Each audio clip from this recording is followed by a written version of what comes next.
Цементарница Усје не е причина за загадувањето во Скопје и нема основ за дислокација на фабриката, смета менаџментот на компанијата. Оттаму велат дека работат по највисоките европски стандарди и се под 24-часовен мониторинг, кој покажува дека тие не се причинител за загадувањето. Велат и во период кога фабриката не работи поради ремонт на печките, загадувањето во Скопје е енормно.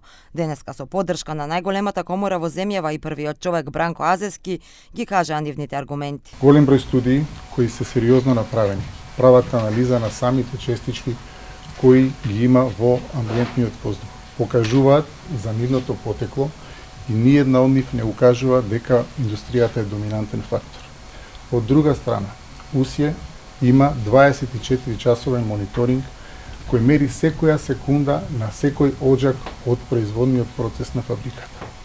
Сите тие мерења укажуваат дека компанијата целосно работи со националното законодавство, со европските директиви и во никој случај не е главниот причинител за загадување.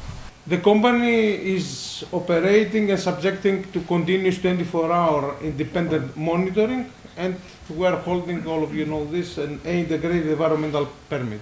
Првиот човек на Стопанската комора Азески повика на диалог. Ние сме спремни да помогнеме во тој процес без радикални мерки, рече Азески.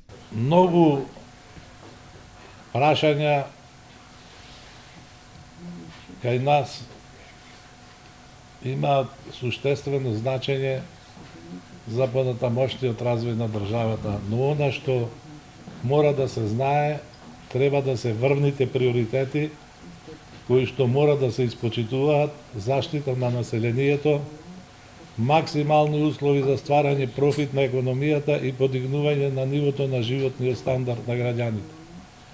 Ако некој не е способен тоа да го направи, ако некој не може да ги достигне тие дострели, тогаш нормално луѓето си го поставуваат прашањето за капацитетот. На последниот протест пред Усје, граѓаните предводени од иницијативата Стоп за Усје дадоа жолт картон на фабриката. Доколку фабриката не се дислоцира, не се воспостави 24-часовен мониторинг и нема институционална реакција, најавеа дека ќе ги радикализираат протестите. Нивните барања се испратени до повеќе од 10 институции со барање за брза реакција. На почетокот на јануари, на седница на град Скопје, беше прифатена иницијативата за дислокација на фабриката, но сега се е во рацете на владата.